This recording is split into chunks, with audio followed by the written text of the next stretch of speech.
ครงการปลูกกาเฟกลางแมคคาเดเมียปลูกมอนและก็หมักทุเรียนอยู่ทางเขตใต้ก็คือบ้านพระนวนดงเมืองปากซองแขวงจำปาสักแม่นได้ลงมือจัดตั้งปฏิบัติแล้ว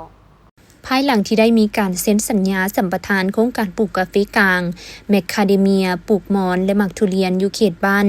พะนวนดงเมืองปากซองแขวงจำปาสักระหว่างองค์การปกครองแขวงจำปาสักกับบริษัทพัฒนากสิกรรมและป่าไม้ปากซอง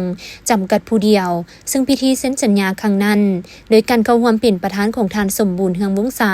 คณะประจำพรรคแขวงรองเจ้าแขวงจำปาสักดังหน้าองค์การปกครองแขวงลงน้ำโดยทานบุญมีคำพิทูลคณะองค์การคณะกรรมการส่งเสริมคุ้มครองการลงทุนแขวงฝ่ายบริษัทลงน้ำโดยทานฟานแทงหุยอำนวยการบริษัทพัฒนากสิกรรมและป่าไม้ปากซองจำกัดผู้เดียวฝ่ายองค์การปกครองแขวงลงน้ำเป็นพยานมีท่านนางยมมาลาสีหาวงศ์ห้องหัวหน้าแผนกกสิกรรมและสิ่งแวดล้อมแขวงท่านคำโคตรมื่นหลวงประธานคณะกรรมการปกครองเมืองปากซองฝ่ายบริษัทลงน้ำเป็นพยานโดยท่านเลเวียดเครื่อง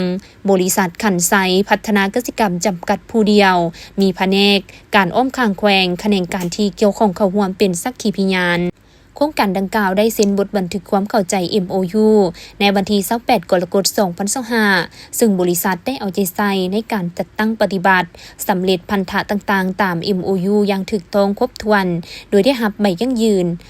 สิ่งแวดล้อมจากแผนกกสิกรรมและสิ่งแวดล้อมแขวงและได้สำเร็จบทวิพากษ์เศรษฐกิจเทคนิคของโครงการเนื้อในของสัญญาสัมปทานมีเนื้อในการพัฒนาทั้งหมด150เฮกตาร์อยู่ในเขตพะนวนดงเมืองปากซองแขวงจำปาสักกิจการประกอบมีการปลูกกาแฟกลางแมคคาเดเมียปลูกมอนและหมักทุเรียนรูปการลงทุนต่างประเทศห้อยส่วนห้อยสาธารณรัฐสังคมนิยมเวียดนามทุนทั้งหมดและทุนจดทะเบียน100ตื้อกีบระยะเวลาสัมปทาน30ปีการเซ็นสัญญาสัมปทานครั้งนี้ปฏิบัติตามข้อตกลงของทานเจ้าแขวงจำปาสักเลขที่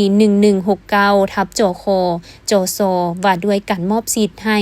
ห้องการคณะกรรมการส่งเสริมและคุ้มครองการลงทุนตั้งหน้าให้องค์การปกครองแขวงเซ็นสัญญาสัมปทานโครงการปลูกกาแฟกลางแมคคาเดเมียปลูกมอนและหมักทุเรียนเนื้อที่150เฮกตาร์อยู่เขตบ้านพะนวนดงเมืองปากซองแขวงจำปาสักกับบริษัทพัฒนากสิกรรมและป่าไม้ปากซองจำกัดผู้เดียว